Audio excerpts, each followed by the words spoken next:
So on behalf of PUSCC and the Portugal-US Chamber of Commerce, I'd like to welcome you all and thank you for joining us today. A special thanks to our panel members and to Deputy Chief Kristin Kane from the US Embassy in Lisbon. My name is Magda Vakil and I'm a member of the executive team of the Chamber. This year's edition of the PUSCC National Conference is very much focused on business. So it was only natural for the Chamber to join and support this initiative. Over the last 10 days, we have had the opportunity to hear Portuguese government officials and AICEP speak about the importance of trade, internationalization of the Portuguese economy, and also of attracting foreign investment to Portugal as pillars of growth for the Portuguese economy. In today's panel, we have the opportunity to hear the accounts of companies and investors from the US who have established operations in Portugal.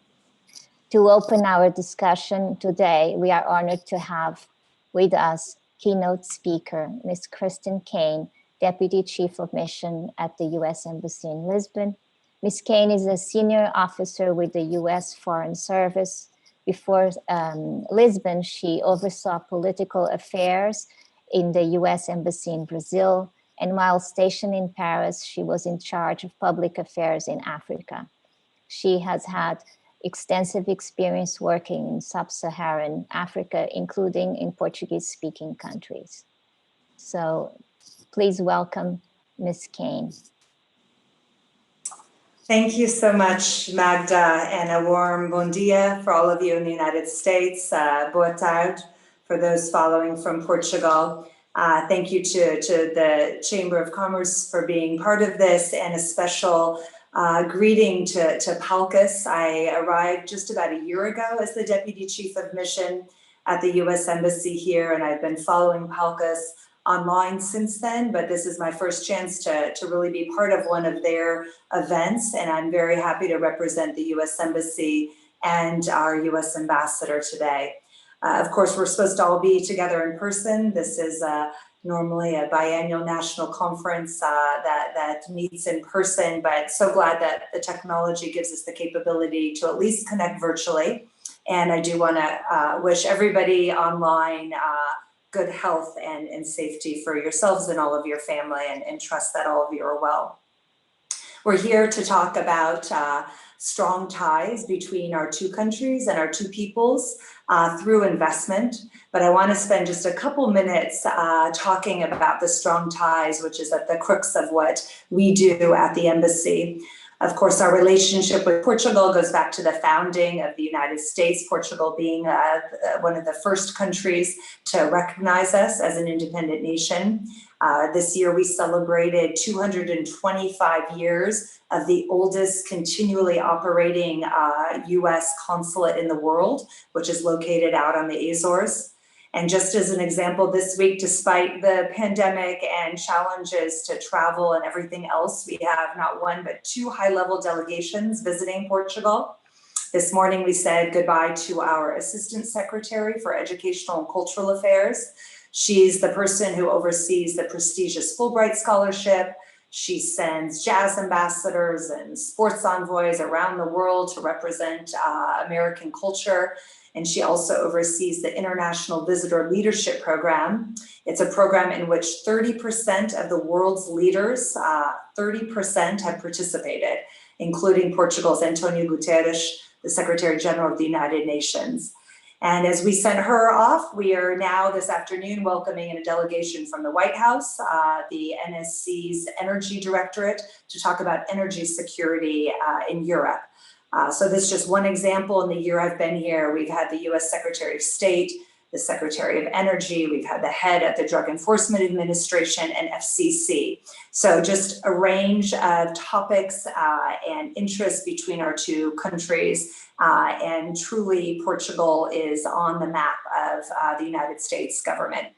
And I also want to just make one more plug for something we're doing next week, an innovative program. Our ambassador and members of our mission are going to be driving up the N2 That's Portugal's national highway, sort of akin to the Route 66 in the United States. So they'll be going up through various rural cities and exploring the inner of mainland Portugal, getting to know some of these national treasures, and hopefully many people have been to Portugal before, where not just mainland, but the Azores and Madeira have so much to offer. But on to investment. Certainly with COVID, these are distressing times, and certainly economically distressing as well. But we try to look for a silver lining. That's what we do as Americans. And certainly it's been impressive how Portugal has both handled the pandemic and then also how it's planning out its own economic recovery. And it has a lot to take from the last economic recession, the global recession that hit Portugal in 2011-ish. And we hope that this time, as it's looking at its recovery, Portugal can count on US partnership and US investment. There's so much, again, between our two countries. We see the world in much of the same way, and we hold values like democracy and openness, transparency, and accountability near and dear to what we do, including, of course, in business. We found Portugal to be a great and exciting place to work. Like the United States, it encourages this entrepreneurial spirit. It helps guide innovative ideas, certainly open to business growth. Portugal has long had an Atlanticist approach, looks as much to the UK and the US and Brazil and Africa as it does to the rest of Europe. And that certainly benefits us. As many know, and we'll hear later today, Portuguese, especially in the Lisbon and Porto areas, but not just, have fantastic English language skills.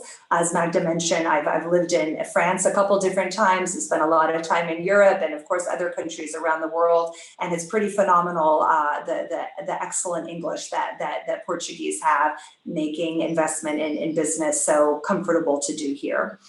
And Portugal is also an entry point to Europe, of course, being the European country closest to the United States. But also we think to Africa with 5 Portuguese-speaking African countries, where Portugal has, of course, a long history, but where the United States also is working and investing. And we think that partnering between the United States and Portugal can lead to a win-win-win for all of us. So that's something also that we'd like to be able to explore. In recent years, there have been close to 50 American investment and projects in Portugal, mostly in the IT sector. And this makes up about 4% of the overall investment in Portugal. So a number that we would love to see grow.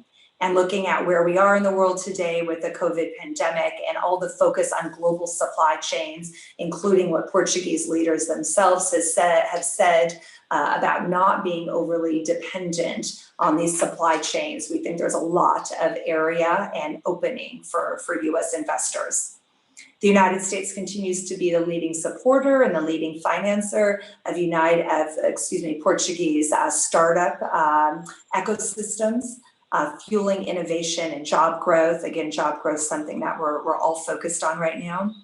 And there are a number of companies, you'll hear from 4 of them today, I believe, who've long invested in Portugal, some for well more than 10 years and have a lot of expertise to offer.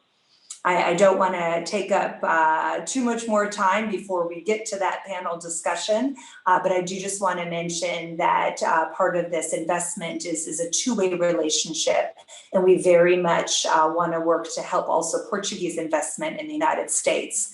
We have the U.S. Department of Commerce's Foreign Commercial Service based right here at our embassy that does precisely that, helps open up Portuguese investors to learning more about the United States, including through the very well-known program Select USA.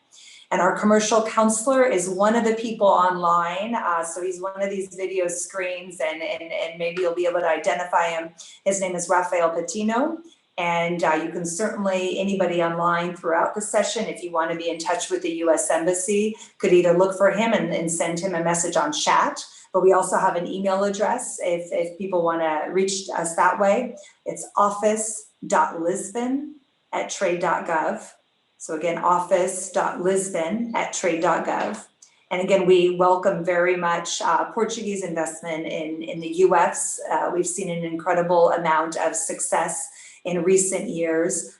Portuguese DNA unicorns that have become quite successful. We're talking over $1 billion investment there. We are don't need to say the United States is the largest market there, and offering again a country of open and transparent and business-ready atmosphere. So thank you so much to Magda and again the chamber there, and PUSCC for inviting the United States Embassy to be online with you all. Again, very supportive of all the discussions going on and very open to hearing from any of you at any time. So thanks so much. Thank you so much for your thoughtful insights. We actually have already a question for you. It's a subject that was part of the topics that I had for discussion, but maybe you could just as a follow-up. So it seems like once American companies and Americans discover Portugal, it's not hard to retain them. Which recommendations would you have to raise awareness of Portugal in the US as a convenient gateway to Europe and Africa? Yeah, that's a great question. I don't want to deflect because we are part of that, just like we're part of this discussion today. But that's probably more in the area of the Portuguese embassy in the United States, and then in fact even PUSCC itself and the kind of conversations we're having today in terms of raising awareness about Portugal in the US. A couple of things outside of what the Portuguese government is doing and what PUSCC is doing. We do have a Portuguese caucus in the US Congress. We've got members like California Representative Jim Costa, I believe Devin Nunes, also from California, is involved in that. So a Portuguese caucus in the US Congress that regularly follows the happenings in Portugal and works to get more knowledge about Portugal amongst Americans. And then I'll also just share something that we are doing at the embassy level, and it's not yet official, but we are seeking to join the CPLP. So that's the Comunidade de Países de Língua Portuguesa, or the global community of Portuguese-speaking countries, headquartered here in Portugal. But we are looking to join as an observer, again, talking about that work with Portugal and also with other Portuguese-speaking countries around the world. Part of our application process to the CPLP is showing and then strengthening how Portugal is represented in the United States. Everything from Portuguese language at schools, like high school instruction, working with College Board, which administers the SAT exam in the United States to make sure Portuguese is represented, celebrating Portuguese holidays in the United States, and doing more to get out the word of Portugal amongst Americans in the US. So I hope that's a bit of an answer. Yes, thank you so much. To follow through, we have today here, we're very privileged to have a group of companies represented, and from very different business segments, and also very interesting professional backgrounds of our panel members. So I'd like to give each one of you like 30 seconds to give us a brief description of your company or yourself. Could we start with the order in my screen, Claudia? Sure, thank you. And thanks for the invite. I'm really pleased to be here today. So my name is Claudia Kittredge. I am the site leader for Cisco Portugal. And today we're going to talk a little bit about our expanded investment in Cisco Portugal. I was fortunate to be transitioned to Portugal about a year ago to build our technical center. Thank you. We are, yeah. No, go ahead, sorry. No, I'm sorry, I was having some connectivity issues. So I just wanted to just explain a little bit more. We're setting up a technical center to provide services and data center collaboration, service provider, and security support here in Portugal. So I'm really pleased to be here. Thank you. And John? Hi, Magda. Good morning or good afternoon, depending where you are. It is great to be on, so thank you for the opportunity to be with everybody. John Melo, CEO of a company called Amorous Bio Technologies. We have a technology that enables us through fermentation to convert carbon from sugarcane into some of the leading ingredients in the world, everything from the world's leading anti-malarial compound to the leading moisturizer in the world to flavors, fragrances, and vitamins. And then shortly, a COVID vaccine as well as adjuvant for vaccine. So pretty wide range of ingredients, all from sugarcane syrup and all using our technology, which is the ability to convert or engineer yeast so that yeast in fermentation could make exactly the chemistry we want. We've been investing in Portugal now for a few years, obviously not the length of Cisco. We have about 50 million euro investment in a partnership with Universidade Católica. We helped build a new biotechnology lab in Porto. We have about 70 PhDs working in Porto focused on really the circular economy. We take waste material from sugarcane fermentation in Brazil, bring it into Portugal, and then with the scientists in Portugal, explore what chemistry is available in those wastes and how we could make new products. One of the newest products that's come out of that research work is a biosilica that enables us to make silica from waste of sugarcane instead of sand, making it more sustainable, making it better performing, and hopefully making it lower cost over time. We are expanding our relationship in Portugal, building or hiring software developers in the Lisbon area. And that is really to support our consumer business. We have the fastest growing skincare brand in North America, going global at this point.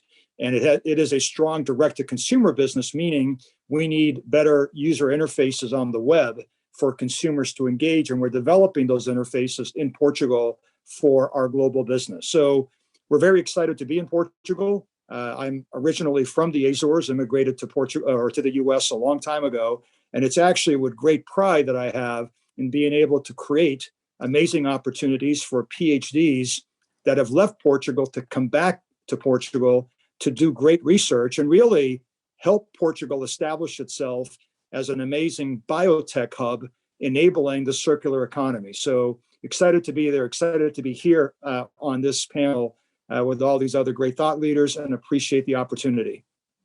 Thank you. Alberto, you had a different reason to go to Portugal. Okay, I'm sorry, Cisco, but we have been here longer.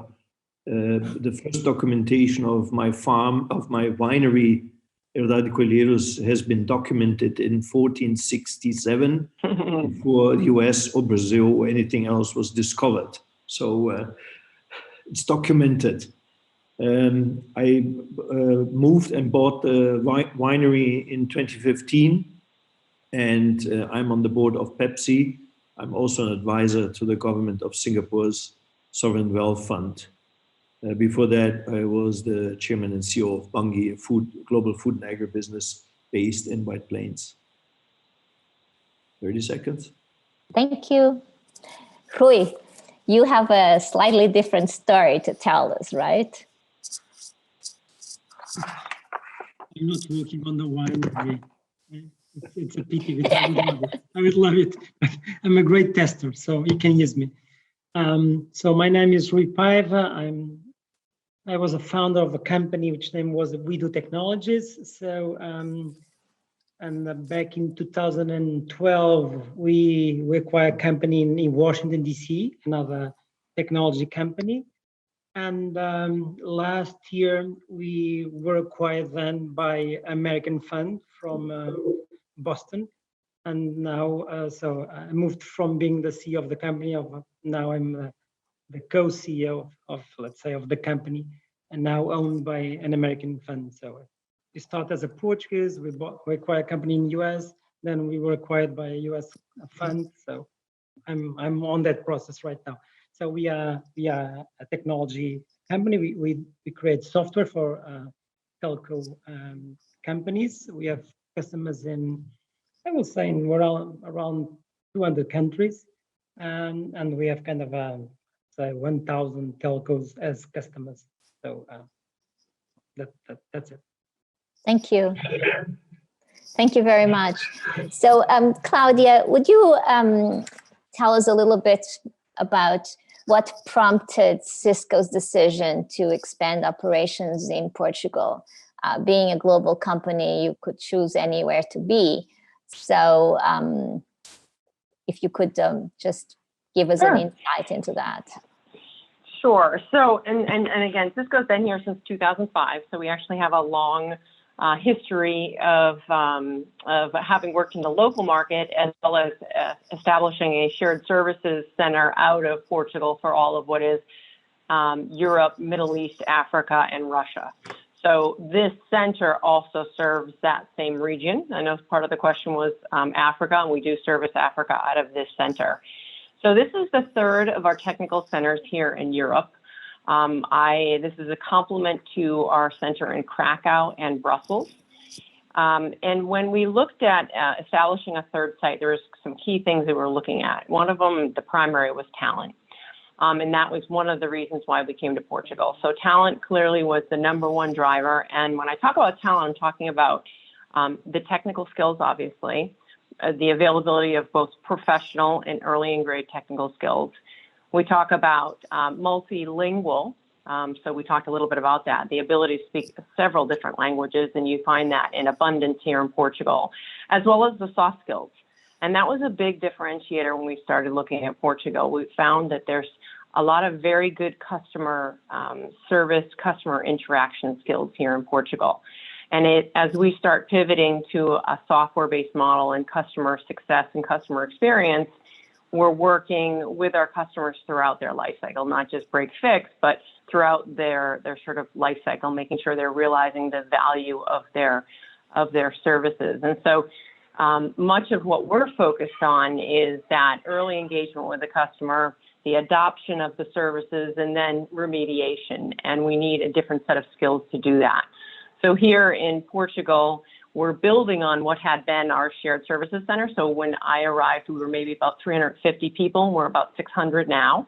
And as I mentioned earlier, we're hiring engineers, primarily engineers, for the data center, for security space, for service provider and enterprise networking, and skills everything from customer success, professional engineering skills, as well as technical support skills. So that's kind of what we were looking at. The primary reasons were talent, some of the strategic partnerships. It's good to see Kristin Kane here because we've been working with Ambassador Glass as well. He's been a huge supporter and proponent of Cisco and growing Cisco here, as well as the Minister of Economy.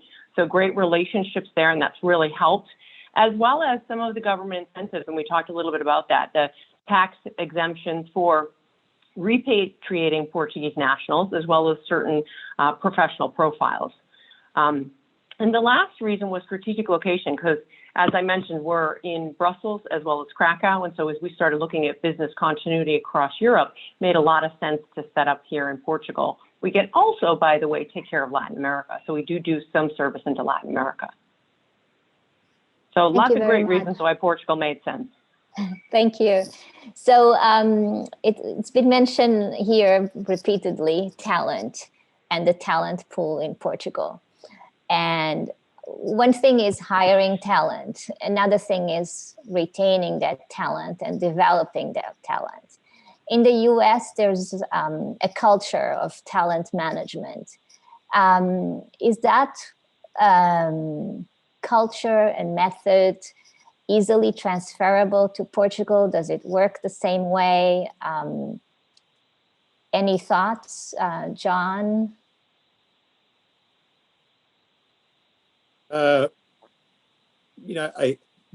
It's interesting for us. We actually, funny enough, our HR support and processes are actually from our Brazilian team into Portugal, just because of language and making things simple, even though there is a commonality in the Portuguese language. There are two countries divided by two different Portuguese languages, right? But that's Absolutely. where we provide our HR support.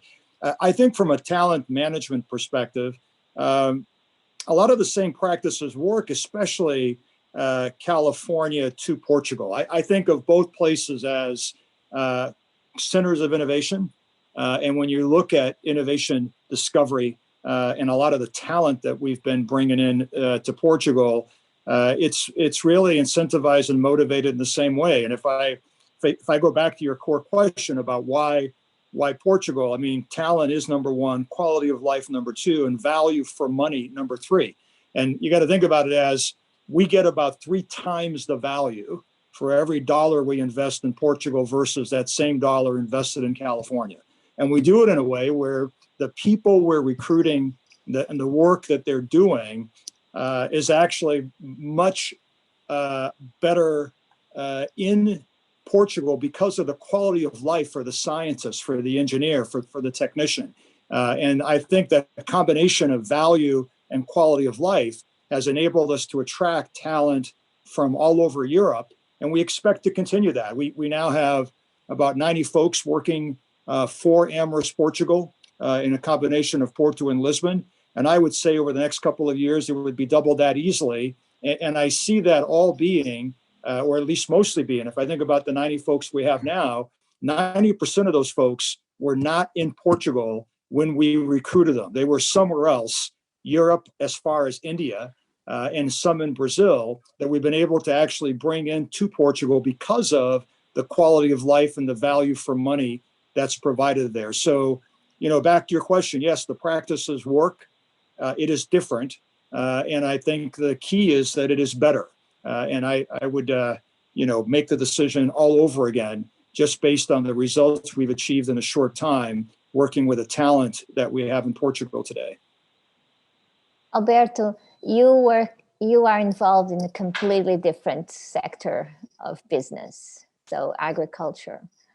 What's your experience there in terms of hiring, in terms of professional development and retaining key personnel? I've been surprised how easy it has been. My 4 direct reports, Director of Agriculture, the wine producer, or the controller, the commercial director, all 4 are relatively young, have an MBA, are multilingual. I hired them. I changed the team, so I was able to get them. And we are also changing, for example, all the combine drivers, the tractors, they are young, new. I'm completely surprised that we are being able to hire whatever we need. So I was always told about the young exited Portugal. I don't see that.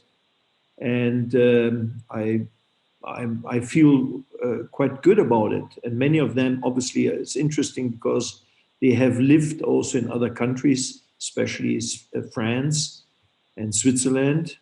So my experience is good. In terms of retention, this reminds me, Portugal is a very traditional European country, and they have less this millennial attitude that they think they have to move on and fast, and so they are much more traditional. They stay longer, so you have to be nice to them. You can demand a lot, but the retention has been not a big issue so far. One issue that sometimes there's this impression that labor laws can be very restrictive in Portugal in terms of a completely different concept than in the US, for example. Has that been an issue for any of you? Not at all. Look, I'm on the board of Pepsi. I have been on international paper, and I have seen what happens in France, in Germany. It's a nightmare. So here I have laid off people. It was relatively easy. There are limits, but there's nothing been radical. As long as I'm completely surprised. It's probably not as easy as it's in the US, but it has been relatively easy to make the changes. And I think the rules are normal. Obviously, they are more, don't want to be facetious, more socialistic, but they are more European style. So, but I have not had any trouble so far. Another issue that is often raised is the level of bureaucracy. Is that come as a surprise, a challenge? Is it been lesser than you felt? And I open that to everybody. I see John smiling. I will. Okay, so Claudia, go. Yeah, I'm happy to weigh in. So part of our recruiting strategy, and I don't know if you can see my video, I've got kids working from home as well. So if I don't have my video on, it's probably because of the bandwidth at the house. But nonetheless, a lot of what we've had to do is hire from abroad. So we are about 50% Portuguese nationals, about 50% from other locations like Latin America, Eastern Europe, Africa. And so I have had some challenges, and they've been potentially more, well, obviously even more severe with the pandemic because of these reloads. So things like getting your NIF, getting your bank account, finding affordable housing, applying for tax exemptions. Those things are not always straightforward, and the process can be complicated and lengthy, Magda. And so I would say the one thing that for me has been helpful is getting local support, having local HR support. Originally, at least in Cisco, we had it sort of centralized out of the UK. Now we have local HR that provides better understanding of local labor laws and how to navigate some of that bureaucracy that you talked about. So that for me has been really successful, getting HR locally engaged and helping interpret some of these things and helping accelerate some of these challenges. So it's sort of a day by day, and now the pandemic has introduced a whole nother level of complexity, as you can imagine, because we've got several individuals who are slated to relocate, but they're still in their home countries because of the additional complication that the pandemic has created. So it's important. My experience is that you have local expertise to help you with that. Yeah, I would just build on that, and I find it relative. I found Alberto's explanation of dealing with changes in employee pool spot on, and I think on this issue of bureaucracy, look, it's all relative. Anybody who's worked in Brazil actually thinks Portugal is a cakewalk. It's wonderful. It's a breath of fresh air, and I think everywhere, depending on what you're trying to do, can be a bit complex. Right now, getting anybody into the US to work is a nightmare, right, relative to Portugal. So I don't find Portugal anymore. It is very hierarchical. There is more bureaucracy than you'd like, but frankly, relative to some other places we operate at, I think it's a place that is workable. And as Claudia said, there's plenty of support. Everything from what AICEP can do to other organizations that work with the government to help us navigate that. And I think with that support, we really have not found it any more problematic than getting something done locally in the US. There's one exception, I would say, that is customs. Getting something from the US, from Australia, from Singapore, forget about buying anything from Amazon US.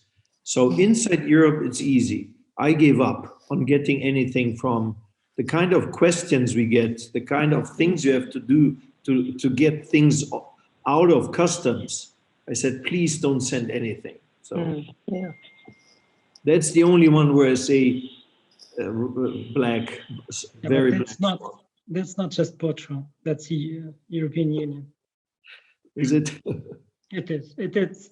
So because I'm the only, so on this panel, I'm the only one that comes from the opposite. So I'm the one in Portugal going into US. And all the things that what you're talking, I have the same problems in US. So I don't see those differences. It's always complex. You need to have an open door. So it's complex always at the beginning. You need to have the entry door. It's complex to start. And for instance, my example. So the first time that we decided to invest in US was kind of so we started the company back in 2001, and we decided to go into US in 2005, I think. And we did the normal thing for a small company. We did it with us. So we opened a company with two or three people there, and we coming from Portugal in US, people that were related to US citizens, either married to an American or whatever. So with some relation for us to be easier to have them working in US. And it was the nightmare because no one was, in fact, they liked, but no one will buy from us. And until the moment that we decide, because we read that on the books, but we thought always that we think that we are the only ones that are going to do something different. And until the moment that we realize that the entry door into US, especially for the companies that are not known, it's by acquiring something. And on the moment that we decided to do that step, and that was in 2011, where we acquired a company in Washington, DC, it was a small company for the size of the companies that you were saying, but in our case, it was a company with 50 employees, around $10 million revenues. And just after that, all the things that we are pitching for the last, 5-6 years, suddenly, when we have then people in US, paying taxes in US, families in US, everything changed completely. And we just explode in US. And more than that, and another important thing for the Portuguese company is that then if you are in US with the business US, that is a kind of an antenna for the rest of the world, because they look at you as a company that does business in US. That means that you can do then business in the rest of the world. So it was great in that sense. But I suffered a lot because it was difficult to get the visas, it's difficult to get that initial investment. It's always complex. But then when you have a size of a team there that can do part of the things, and they know the internals of the country, of course, that accelerates everything. It's like the. So I worked in the past. I worked for Hewlett-Packard, for HP, and they were then in Portugal. And I understood that also complex for them at the beginning, because they had to first resell in Portugal. Then the next step was acquire the company that was the reseller. Then try to move the rules of the HP into the reseller. So Roy, what you're saying is. And some of the examples we'd have here is with John, for example, who has a local partner. Mm-hmm. So depending on the business, a local partner can be very important. Just like Claudia was saying, having the right local resource is crucial to make to succeed, right? But that's basic for all the businesses. I think one of the key thing is, if I look into the US, and I was saying this all the time, I think that the great invention was the green card. The green card was, in fact, the way that you could import the best and talented people in all the world into US. And those bright minds with the US citizens all together, they create this new era, this new type of economy. And one of the things that we need to learn, and especially with the Portuguese, because John is saying that, in fact, we have a nice country. It's wonderful to work in Portugal, and the country is amazing, it's safe, it's everything great. But we have lack of people. We need people here in Portugal. That's the key thing. So we need to I would say we need to copy the same model as the US did. So we need to create the green card for the Portuguese, because we need to attract the best people in the world working here in Portugal. Because I understand, Claudia, it's complex to bring people that will love to come to Portugal working for Cisco, for instance, because it's complex to have people from Pakistan, from India, for whatever, here working in Portugal. You know why? Because those are then, one day they will leave Cisco, they will leave the other companies, and they will stay in Portugal because they love Portugal then, and they create the startups, and from that, we'll create the new companies. And so, Rui, I understand, and I understand Claudia perfectly. I went back to living in Portugal in '98 after almost all my life outside.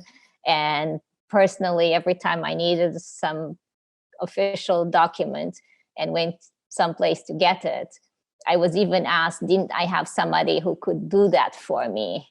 Why are you here? And I'm like, I'm here because it's my own paper that I want. But never mind, they felt that I should send somebody and not go myself. But I have another question for you, Rui. You now have an American shareholder, a private equity fund, I assume. Does that bring more? Does that bring more of another element into the equation? Let's say, is he a silent partner? Do some things become harder to translate? Because the other thing is, you talked about how in Portugal there is talent, but you also have to bring talent. But one of the issues in Portugal, I understand, is capital is very scarce. So although there is innovation, and I think John talked about how much research and PhDs there are and different initiatives, but there is a certain lack of capital. So how did this fund and help propel your business? Okay. So first of all, I think it's not a problem of scarce capital, it's a problem of scarce of ideas, because if we have then the ideas, then we have the people to invest on the ideas. So that's the main point. Because we were one of the ideas, and we managed to have one company in US investing on us. So that's why I'm saying that we need to import all the bright talents into Portugal, because we need to start flourishing the ideas out of Portugal for the people looking to us as a place where they're going to invest and to create the new ventures and companies like this. But having said that, so what's important? I think because this is all about scale, and because we the Portuguese normally say that no, I'm not happy because the Portuguese don't buy from us because we are the Portuguese. This is very common, and to me, honestly, I don't care if a Portuguese company won't buy from me, because Portugal is a small country. Portugal again is a nice place for us to have the companies and the workers and everything, but the world, it's the place where we want to do the business. And then it's all about the size of the company, and that matters, because either you grow or you die, and we need to grow, and for that you need to get the scale. So that's why important for us to have those additional investors. So to answer to your question, then with this new investment for the fund, suddenly the world is much bigger for me, because I have a lot more connections. The size of the company is much bigger, and I know that because I used to work for HP. So the companies, they love to buy from big companies because they feel a lot more secure, a lot more confident. So it's important for us to get that scale. That's why it's one of the stages that we do is we grow, and then we look for someone that could help us to grow. And that's the normal path. Okay, so selling to the world. Alberto, you definitely sell to the world, right? Yes. Look. How do you find, is it hard to position your brand? Over the past 10 years that I've been in the US, I've seen an enormous growth in in terms of knowledge of where Portugal is and Portuguese products, and also a lot more offer of Portuguese wines in the market? It's really not difficult. Obviously, it's difficult to sell wine because the differentiation is very little differentiation. But the Portuguese wine reaches any corners of the world. Our largest market at the moment is China. Switzerland is growing. The US, people like the wine. So Russia, you can choose the countries. It is, you know, when you tell Americans, okay, you tell them Portugal is California of Europe. Oh, they already talk about immediately. It's music in their ears with climate and Napa Valley, similar latitude. I don't think it is difficult. Also, the exports are not very difficult. And Portugal is not a small country. It's in the mid-size. It's bigger than Hungary, Austria, Switzerland, and so on. So I don't agree that it's a small country. It's mid-size. And I think it has also an advantage that people don't feel threatened. You know, even other products like cork or walnuts, food and agribusiness travels relatively well. Mm-hmm. Thank you. Just two things. First, if anybody would like to comment on, if you, knowing what you know today, what would you have done differently?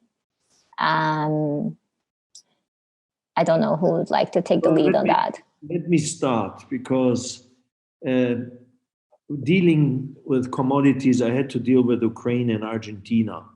You have no idea what that means, how tough it is. And it's really tough. So when I bought the farm, it was so smooth. You have very highly qualified advisors, law firms, tax firms. The banking system, it's my best bank account is here. So I said, something is wrong. When are we going to have trouble here? So I told you already, customs. I make a caveat here. But the other part that is amazing is how serious the people are. I've lived in Mexico, US, Brazil, Germany. I think the Portuguese are so serious ethically and committed and disciplined. I couldn't believe it. I thought this is going to be like Spain or Italy. It's not. They're more serious than the Germans. So, and sometimes it's not good because that means they're a little bit slower in certain things. And but I would not change anything. I only would change, I would have arrived earlier. All right. Claudia. So I would say real estate. And real estate from two aspects, both the cost of living. So again, as I mentioned, a lot of my workforce is being relocated from other locations. And so they're having a challenge. It's not commensurate with compensation. Obviously, there's high demand in the Lisbon area. We're in OAS, and there's, it's a desirable place to live. And so a lot of my relos are having a really hard time finding a place to live. It's very expensive. So it's something that we're looking at finding solutions for, at least for these early in career individuals. So I don't think we had a full understanding of the real estate piece, especially cost of living. And the other is the commercial piece. Again, I imagine things are changing now with the pandemic, but at least when we first got here, we're in Lagos Park, and we've had a really hard time expanding. And there are very limited commercial locations. And so there are some that are breaking ground now, but it's been very limited. And so we've spent a lot of time trying to figure out, if we were to expand, where are we going to expand? So I think those are two, for me, there's been a lot of learning there, and it's been a real limiting factor. The other thing, and I mentioned this earlier, professional hires. And so it is a very small country, 10 million people. And so finding people with domain expertise in the areas that we're looking to hire has been a challenge, more of a challenge than I would have expected. And so we're having to develop that talent. So we've got relationships with PepsiCo, with Nova, with Católica, and the big bet is the next generation of that talent, right? So great talent coming out of those universities, but we're going to have to develop and bring in that senior talent to kind of enable their success. So those are a couple things that we've learned and are working through the plan to manage through that. But All right. I mean, here in the US, a lot of companies rely a lot on internships and co-op programs with universities to acquire talent and develop talent and use talent. I'm not sure, I've been away from Portugal for a while, but from what I see from young people, I'm not sure that is as ingrained in the education program as it is here in the US. I think it is. I think it's been changing, but I think potentially 8 to 10 years ago, students would go abroad to study and then, launch their careers abroad. I think more and more are staying here in Portugal is my observation, and we've embedded in the universities now, and we are able to kind of nurture those relationships and encourage them to start their careers locally. And then, Magda, repatriating Portuguese, that's a big focus as well, because a lot of them have launched in other countries and we're working hard to bring them back, so. Yeah, but you cannot, Magda, you cannot look in Portugal and think about quantity. So we are not the country of quantity. It must be the country of quality. We're the niche. No, but it is. But it's about quality, and we need also ourselves as Portuguese. We need to focus on that. So that's why we need to import the best bright talents, but also we need to invest in education a lot, because it's the only way that we can do this. Because we cannot compete with the giants that have a lot of people inside. So and that's it. So it's not, because normally we look into Portugal and we think about cost. That cannot be about cost. The good thing is also, and Claudia knows this quite well, is one of good things is when we attract people from other countries into Portugal, they are able to live in the main cities, because the cost of living allows them to live in Lisbon, to live in Porto, which is impossible because if you look into that in England, they cannot live in London. They must be in the middle of. So my oldest son, he lives in Crewe, which is in the middle of, I don't know, because the Bentley is there. He works for Bentley. So it's impossible. So we have that attractive. Again, we have the N2, which is the small rules that's across Portugal from the north into the south, which is 700 kilometers, just that. So you can do you can be in the north and the south in 4 hours. So those are the advantages. So we need to look into those. So again, the country and the specifics of the country and quality. So those are the two unique things. And another thing for the foreigners is we, the Portuguese, we love to receive foreigners. Yes, and this is not common. This is not common, because if you go to Spain, if you go to France, if you go to Italy, you don't have that. That's correct. Because we love it. It's part of us. So and another thing is we, the Portuguese, I know if that's changing or not, but we are very committed, very, very committed. And I know because I have companies in 18 countries. And I know the difference of the commitment of the people. And we are very committed. So if you want to invest in committed people, we are the right ones. So as we are, on the hour now, I think there's 2 last topics to touch on.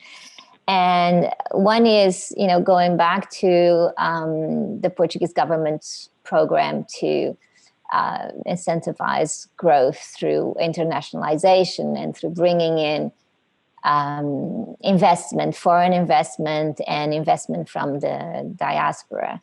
What would you define, or what would you think would be priorities that the government should adopt? What would be your recommendation as to how to implement this programming successfully? Maybe John, you could start. Sure. Again, we've worked with AICEP very closely, and I actually wouldn't change much about what they're doing. They've got strategic focus.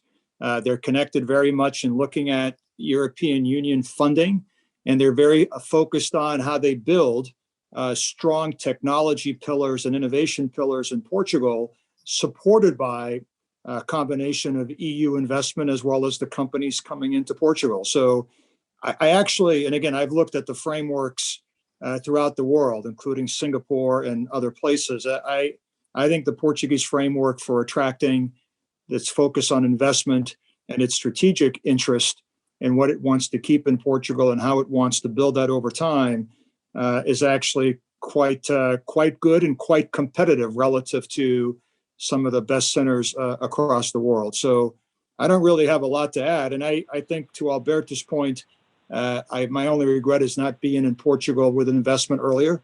I could have definitely been there 4 or 5 years earlier and just did not have the insight or the awareness of what the talent was and how to make it work.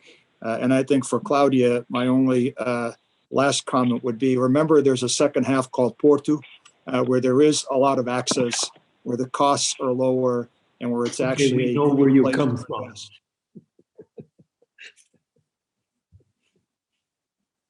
And they have also Braga, which is the north of Porto, which is also. Yeah, you can keep going. You know, the infrastructure works. Yeah, but I'm saying because Braga, they have one of the best technology universities in Portugal. But again, size matters, and it's not so big. It could be that it has changed over the years. I'm amazed about the high level of master degrees, agricultural specialists we get from Évora and others to work as interns, either in the spring or in the fall. You need a lot of them. And we look at it, said, I wonder where are they going to get these jobs? They're highly trained and they don't want to move. So I think what happened over the last few years, many of these younger Portuguese are more willing to stay instead of immigrating. Mm-hmm. I don't know, you guys know this better. I was told that this Web Summit, there is a little bit also of some attractiveness in Portugal for innovation. Is this true? This is more for Rui and Claudia. Yeah, I mean, I think it's a huge event, and it's an EMIR-wide event, and we were participants last year and will be this year. We leverage it right now, Alberto, for building our pipeline. So we are working with Web Summit now and advertising the roles that we have available, and then spotlighting our technology. So yeah, absolutely, Web Summit has been a huge pull. And there are, again, back to sort of innovation, there are also some incentives to drive for the universities. So that's something, and I think the MW's done it, and something we've been looking at with from a Cisco perspective as well, looking at how would we do co-innovation with Technico. We've recently signed a contract with Technico, a 2-year partnership, and how would we start thinking about some co-innovation with Technico. So absolutely, I mean, that is one of the reasons why Portugal made a lot of sense too. It's a early adopter from an innovation perspective, a lot of interest, just again, a lot of startup mentality. And, you know, for us, because we're just getting in from a technical perspective, because although we've been here since 2005, it's been more on the operations side. We're just kind of building our technical expertise here.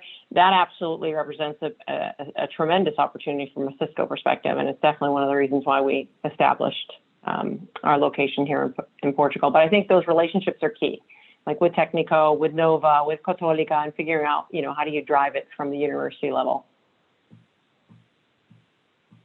So I think we are coming up to the end. I would like to ask participants that are listening in if you have any last questions that you'd like to present to our panel members. I would also like to ask each one of you if you have any conclusions, final comments, recommendations to other companies that are looking at the Portuguese market for investment. I think you are great examples and would be great ambassadors to promote Portugal's drive to attract foreign investment. It's always the best advertisement, or the best ambassador is the one that has had the experience and had the successful experience. But please, if anyone would like to. And also, I'm happy. Okay, Claudia, go. I was gonna say, I'm happy to start, Magda, because, again, it's sort of fresh for me because we established this, I think back in June is when we opened, June of 2019, when we established the technical center. And some of the things we did, and if you were considering building or expanding your business here in Portugal, some of the things we did that I think worked well is partnering with the government entities and the embassies. And we mentioned AICEP a couple of times. We definitely worked very closely with AICEP, as well as the Minister of Economy, who was a huge supporter, helped us open doors and provide guidance. So that was really important. I think the second thing was learning from other companies. So the year before I moved here, I was here every month, and I was spending time with companies that were similar, right? So Microsoft, with Google, with SAP, and really understanding what worked for them and where were their challenges. So spending time and doing your homework, it really pays off in the long run. And then building those sort of university relationships, I think, again, they're invaluable and really secure the future state of your company. So those did that I look back and I think it served me well, because now I have that as context.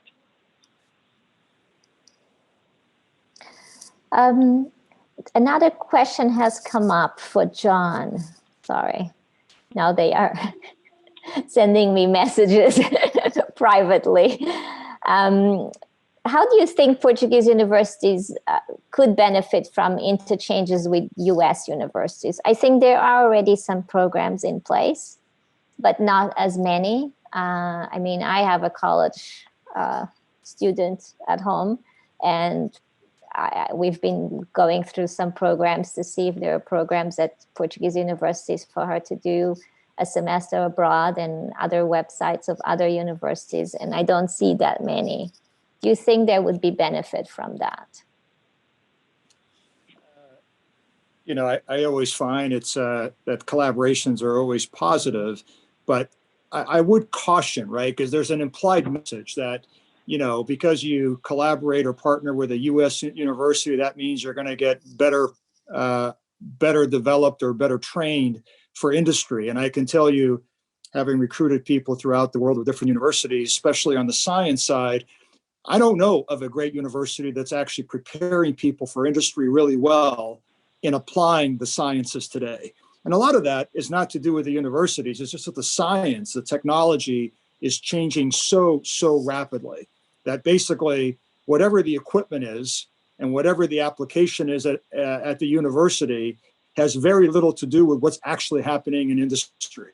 So I actually think the best opportunity, and I see it happen with us in Portugal working with Católica. I mean, we're funding PhDs. We'll fund more PhDs. We think, like Claudia mentioned, that the best opportunity is to really collaborate as industry with the university and prepare students better for industry.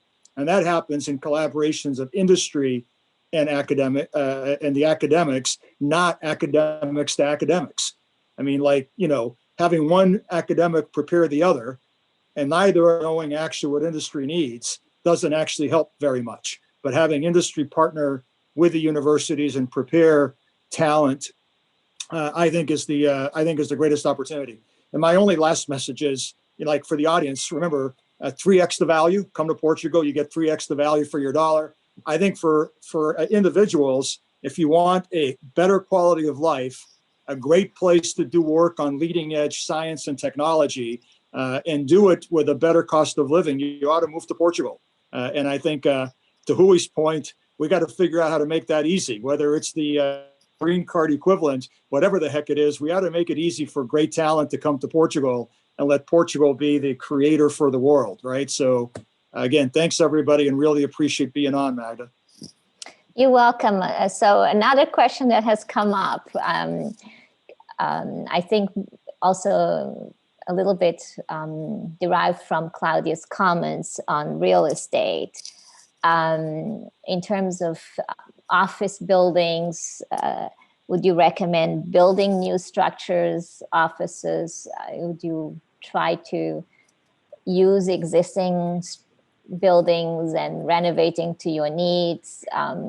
Does anybody had any experience on that?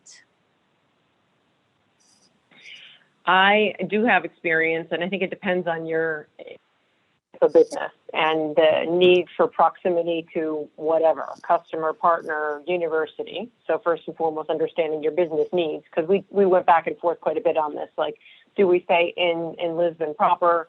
Do we stay in Oeiras? Do we look at Cisco? There's a lot of new construction that's being conceived and breaking ground. And so we spent at least 6 months looking at what were the various options. And it really depends on your business, your customers, and then where your employees reside, which is another for us, because in 2005, we've been in Oeiras, and the majority of our employees now are in the Oeiras area. And so they were not keen on moving to some of the locations we've been looking at. A lot of factors to consider. The one thing I will say, and what I found out in doing this investigation, is that there's a lot of potential in Lisbon, and there's a lot of sort of retrofitting of existing spaces. And so that's a good opportunity, I think, for a company that's, we've got 600 people, but if you were somewhere under 200, I would absolutely consider Lisbon. And I think price-wise, it's in comparison, it's relatively, actually, I think it's less expensive than Oeiras, for example, Lagos Park. So, and then there's great opportunities with new construction that is just breaking ground, 3 or 4 of them right now. Now, I imagine they've been paused because of the pandemic, but there are a lot of considerations that I would suggest that you look at before you make any decisions. Mm-hmm. And Cisco decided to stay in Oeiras and expand in Lagos Park, at least in the interim, until we have better line of sight to the future, the next generation office, because we're all I think we're all in the same position right now, kind of reevaluating our office strategy. Mm-hmm. And you mentioned that Cisco sees Portugal as, in terms of location versus Brussels and Krakow as, a contingency perspective as well. But you're seeing Portugal also as a base for other Portuguese-speaking countries in Africa, for example? Yeah, we service Middle East, Africa, and all of Europe out of Lisbon. Mm-hmm. Mm-hmm. It's sort of part of our footprint. Lisbon, Krakow, and Brussels supports that entire geography. So yeah. So I would just see if Ms. Kane is still connected, if she has any last comments to make. Anything, Magda. So I'm from the panel. I'm the one that I'm Portuguese and I live in Portugal. So, and I think that on the business is about relations and connections. So I'm quite keen to receive calls and help, and because this is how it works. So please feel free to contact me if anything is needed. I will try to do my best and give you the connections and help, because I'm local, so I can accelerate some of the contacts. And of course, I want the opposite also, because then I need also help from all of you in all the places where you are based. And this is how we can promote and grow our business and help each other. So please feel free. Okay, thank you very much. I think it's important to mention that the Chamber, of course, is available to introduce any companies and investors that would like to be in touch with our panel members. They can email the Chamber and we would put them in contact.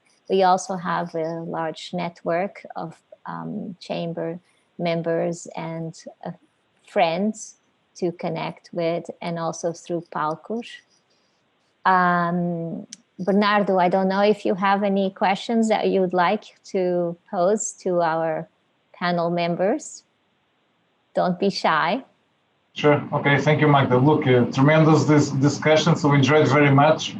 Several questions, but I'll just make one. So in the chamber, we have the duty and Palcos to channel your comments and thoughts to the Portuguese authorities. So what advice would you have in terms of facilitating the US investment in Portugal? So either being tax treaty, repatriation of cash, attraction of investment in general. So any comments or any suggestions, recommendations if you were in the shoes of a policymaker in Portugal? Alberto, you are smiling, so can you volunteer? I'm thinking about when I will reach out to you. So at the moment, I don't have anything. I was thinking also on the subsidies. It's amazing how fast they are paid. So there's no bureaucracy. When I thought about what can we ask government, I don't know at the moment, honestly. Okay. That's a very good answer. So it means that everything is working. It's working. So it's working. Not everything. Can you deal with customs, please? Duly noted, duly noted, for sure. Duly noted. So, okay. So I think, Magda, that was it from my side. So appreciate very much. So in the name of the chamber and the board of the chamber, so Claudia and Alberto and John and Rui, appreciate very much your support and being here.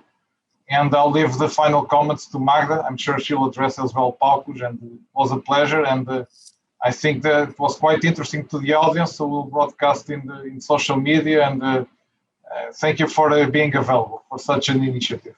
And all the best on both sides of the Atlantic. So, thank you, of course, for carving out the time to be with us. Everyone's got very busy agendas, I'm sure. Obviously, being a virtual conference, although we would have rather be all together in the same place and meet each other in person. The virtual format does have some advantages, which is it's possible to do it. It's possible to have, incredibly outstanding speakers to join without much difficulty. And the reality also is that we have been able to expand the reach in our events and our footprint enormously in the past 6 months. The chamber has had a lot new members joining. We, back in March, felt that this was going to be a hard period for us. It turned out to be quite interesting. We have an extensive program of virtual events with incredible reach. Thank you very much for Palcos for giving us this opportunity. The conference was to be in Miami, but it turned out to be virtually. Thank you, Angela, for putting all of this together, for all the Zoom meeting links and all the logistics behind. And we look forward to a time when we can all be together in the same location and meet everybody.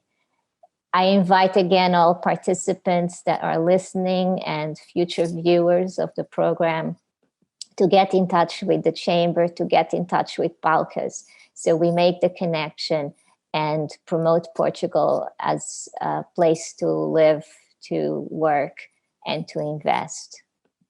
So thank you again, everyone. Thank you. Thank you very much. Very best. Thank you. Thank you.